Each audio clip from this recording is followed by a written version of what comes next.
Hi, I'm Dan Wilton, the CEO of First Mining Gold.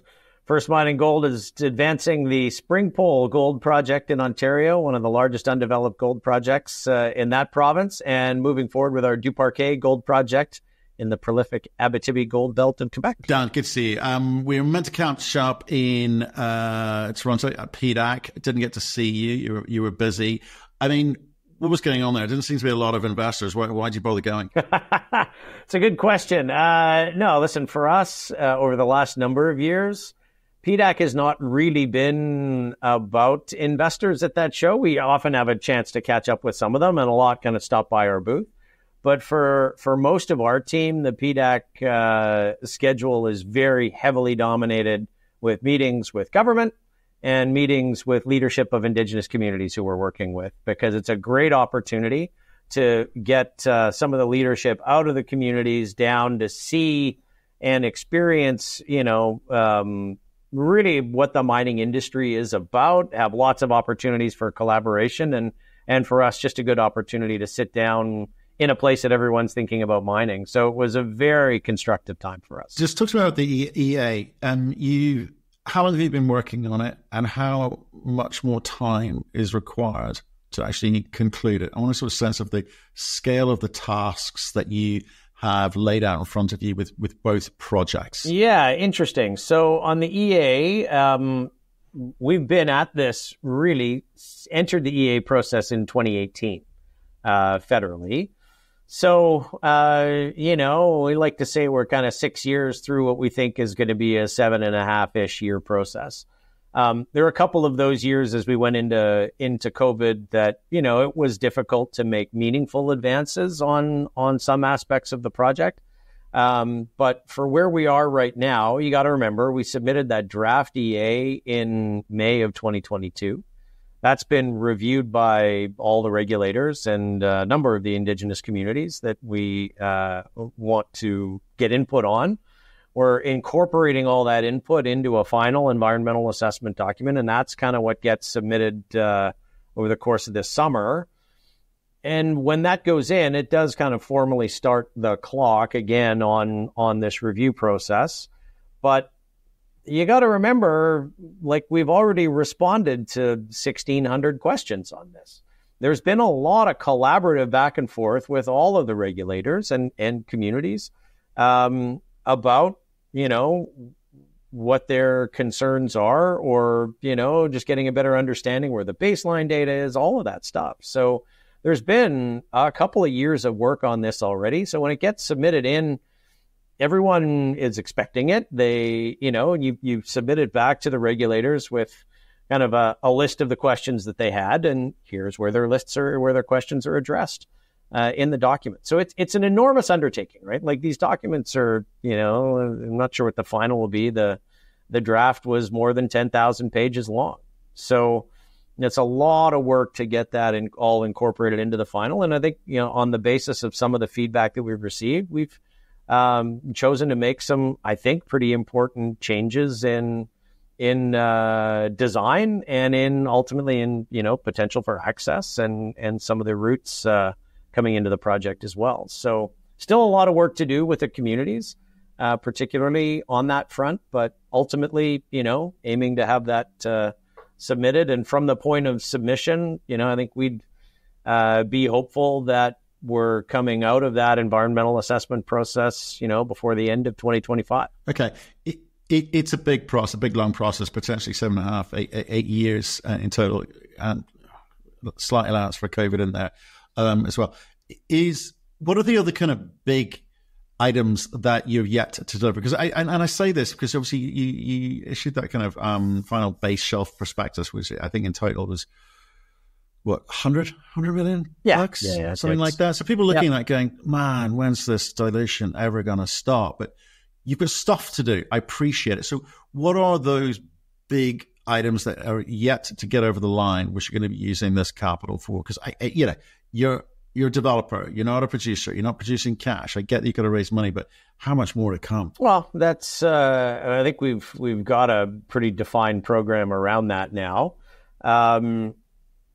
So what's left to do? A lot of it is the CA process, right? And so it's a fair amount of spend to get this environmental assessment final EA document completed and submitted, and go through another round of kind of comment responses. So it's a fair amount of spend in the first half of this year as you're getting all of that work pulled together. A large part of the spend from here is providing capacity to and ultimately consultation with Indigenous communities, so they can have their own reviews of the final EA. That most now have reviewed the draft. We can incorporate some of their comments and questions into the final EA, and it's important for us. There's still, we're still a number of months out to be able to do that.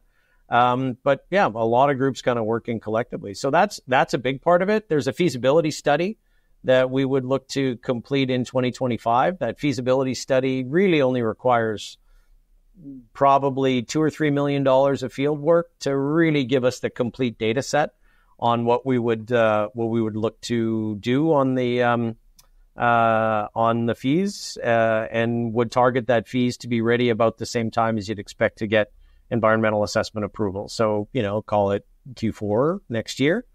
That's all going to be dependent on having capital available to do it, obviously, but it's an important part of it. And then, there's the potential. What we'd like to drive to here is that there's a feasibility study and, environmental assessment approval, and hopefully, approval and consent of the Indigenous communities that we're working with, all kind of coming together in the second half of next year. And if we're in that spot, I think it leaves you in a really, really interesting place where I would find it really hard to see how this company is still valued at $6 an ounce of gold in the ground, right? Historically, let's talk about that, because I kind of want to get into. I want to understand the reality of the situation, the opportunity in front of me, right? Because if I'm listening to you right, you're not. I know you just announced the 2023 exploration drill results, etc. Right? So we're done with drilling. I didn't hear you mention drilling. You've done everything you need to do in terms of kind of big ticket items, right? Yeah, on Springpole, there's that $2 to $3 million of field work that we'd need for next year, and that's some geotech drilling, hydrogeology analysis, and things like that. But no, largely this is a deposit that's drilled out. Right. Okay. So, something drilled out. So, if I kind of liken this to, look, you're doing a bunch of the heavy lifting grunt work. It's hot. It's sweaty. It's not particularly attractive, but are you talking about the project or me at this point? I'm just clearly you. Hot, sweaty, and not very attractive. Yeah, I don't take offense at that. It's been said before. But the point is, you're busy with the admin, right? Maybe it's a better way to put it. You're busy with the admin, and you're not trying to look pretty for the market at the moment, okay? Because you got a little bit to go. But if I look at some of the pages in your presentation, I think there's one, and we might be able to kind of pull it up here. Hang on a sec. There we go. As if by magic. This is effectively a peer analysis. Can you see it? You see it on your screen? Yep. Yeah. I mean, tell us what's going on there and what I'm meant to think when I look at that. So this is a list of almost every sort of gold project being advanced in Canada that's 5 million ounces or greater. And we have it broken out here with our measured, indicated, and inferred. The main takeaways from this chart, Matt, for us, it's really important to see how many of these projects are actually in construction right now. You've had an unprecedented build of capacity of gold projects in Canada in the last 3 or 4 years. A couple others that aren't on here, but, Côté, Magino, Greenstone, Blackwater, Back River, Windfall, Valentine, a large number of big projects all kind of being built at the same time. But here's the takeaway on that. There aren't that many projects built around the world. You have these large projects in Canada that have been able to, even in the worst equity market that we've seen really over the last 30 years that I've been doing this, you had big projects able to attract major partners and attract the capital to get built. And often it's been a change of hands, right? You had Valentine You obviously had Marathon Gold get bought by Calibre. Windfall brought in, or Osisko brought in Gold Fields as a partner on Windfall. Sabina sold to B2, and B2 is now building Back River. Greenstone got bought by Equinox and Orion for $600 million US before they started construction, right? Cote's got Sumitomo as a large partner. So these projects have been able to bring in, billions of dollars of capital. The reason for that is that these are the most strategic gold projects in the world. And if you're going to spend that money, you want to spend it in a tier 1 jurisdiction. And that's what we have on this list. But here's what we find really interesting is that you fast forward to like later next year when all of those projects are built, and this is what's left. This is your universe of projects that you can advance. We've got 2 of the top 10 and one of the most advanced from a permitting perspective with Springpole, right? I think if you look at the environmental assessment approval potential timing, it's kind of Springpole and Eskay Creek they might be a little bit ahead of us, but, it's kind of pretty close, I think, in terms of when we submit final EA, when we're expecting EA approval. There's a number of others there that, are kind of coming in behind, but there's a bunch on that list that haven't even, really started that process yet. So there's not like there is this great a pile of projects that are just, waiting for people to come in and buy. The reality is there's a great gulf between the ones that are being built now and when you're going to be able to build the next ones. And we know that because we know the permitting timeframes in Canada. We know how long it takes to move these projects through. We were just talking about that.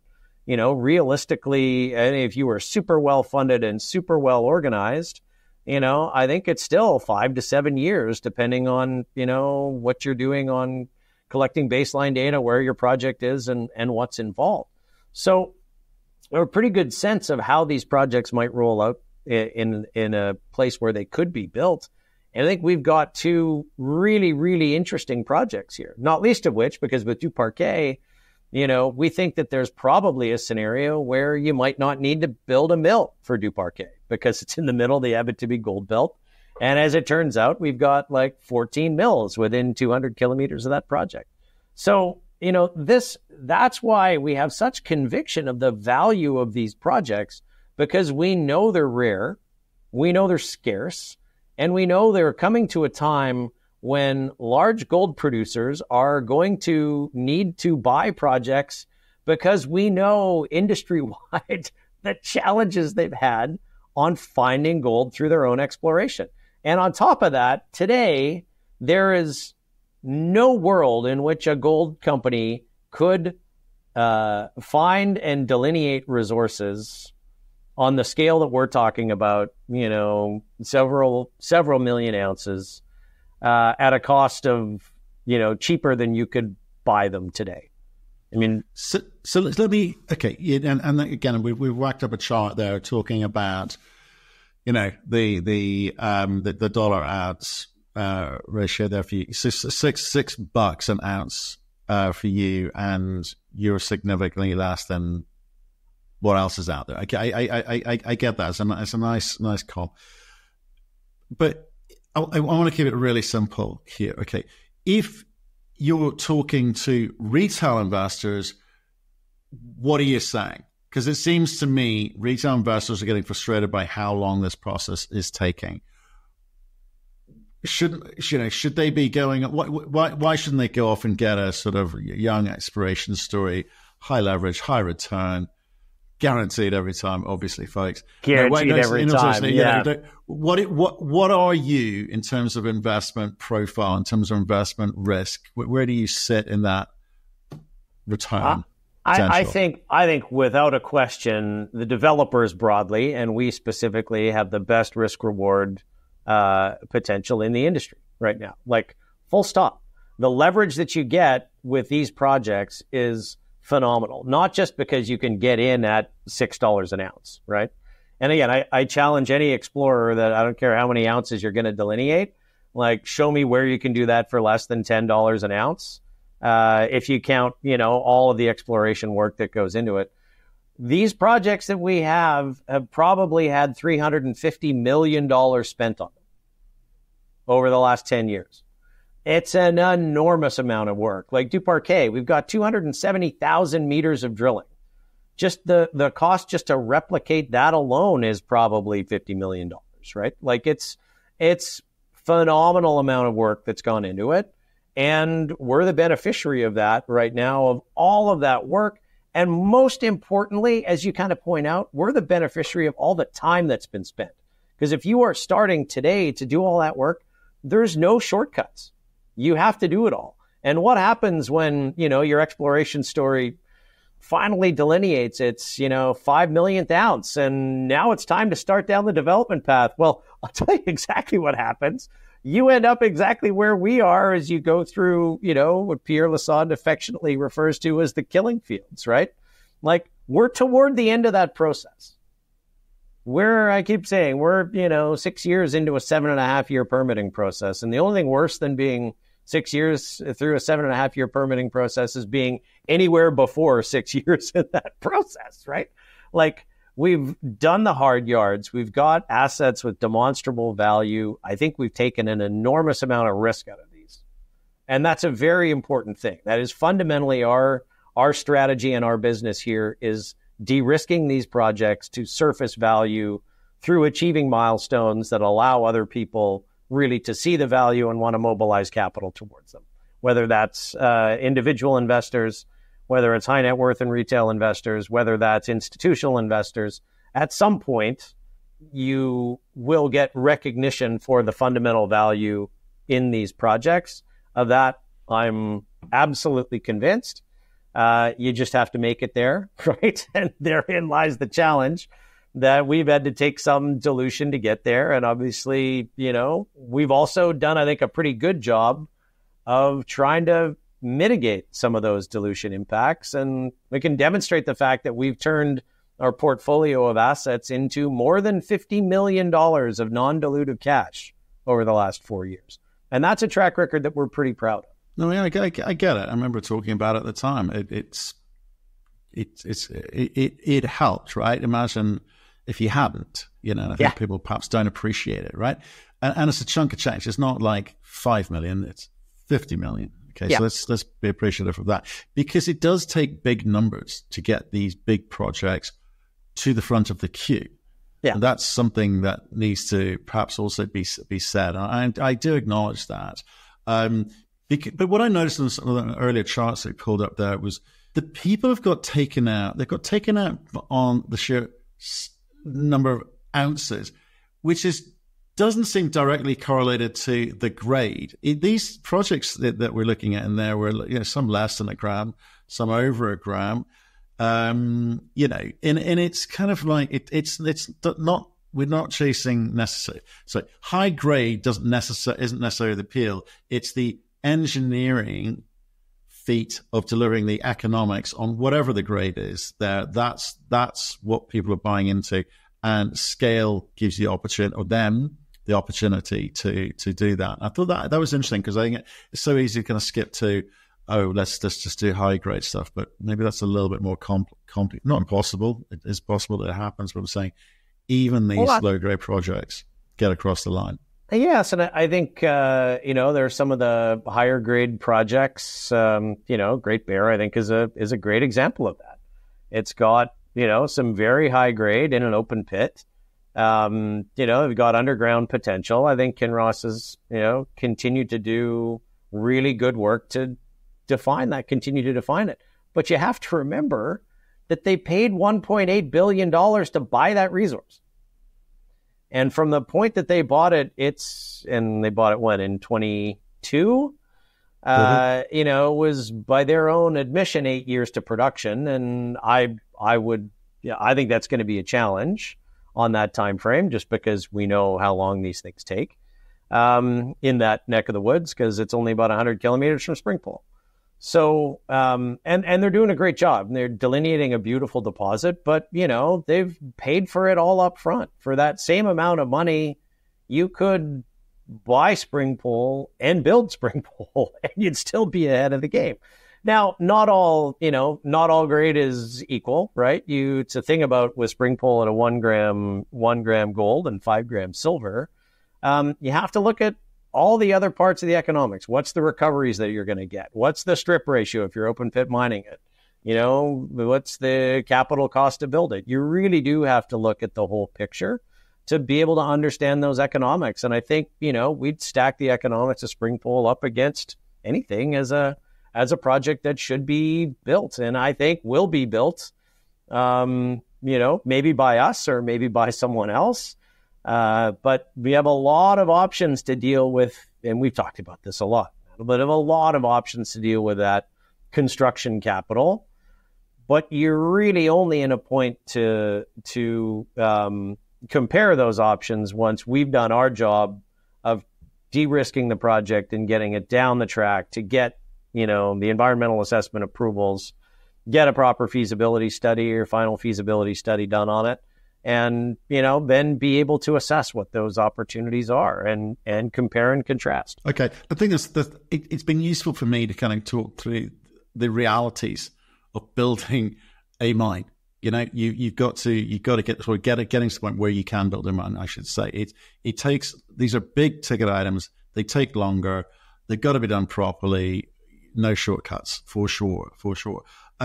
What is it? So I know you guys will be busy, but it's going to be fairly quiet in terms of news, or is there something that you want to point us to and say, well, actually look out for the following? Yeah, I mean, keep in mind, we've spent most of our time talking about Springpole, but we've got another multi-million ounce project in the middle of the Abitibi Gold Belt in Duparquet. So we're drilling at Duparquet now.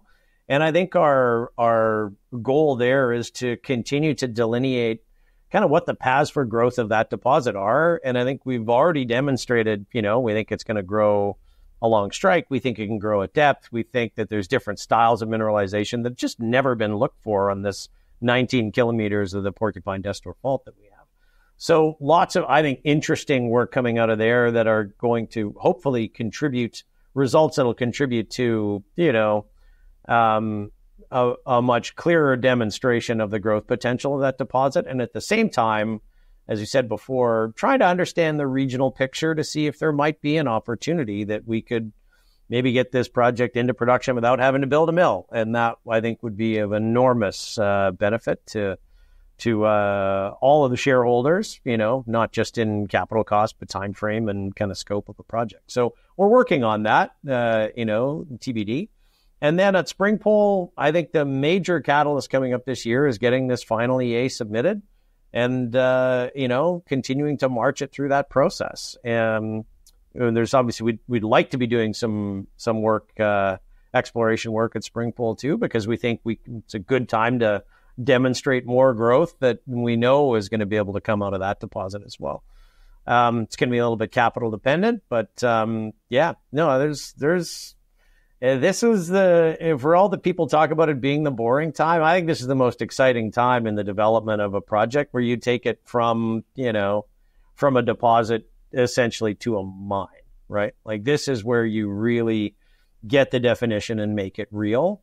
And what I get really excited about is what does that mean in our discussions with, the province of Ontario? What does that mean in our discussions with the Indigenous communities that we're working with around Springpole? And what are the opportunities that opens up?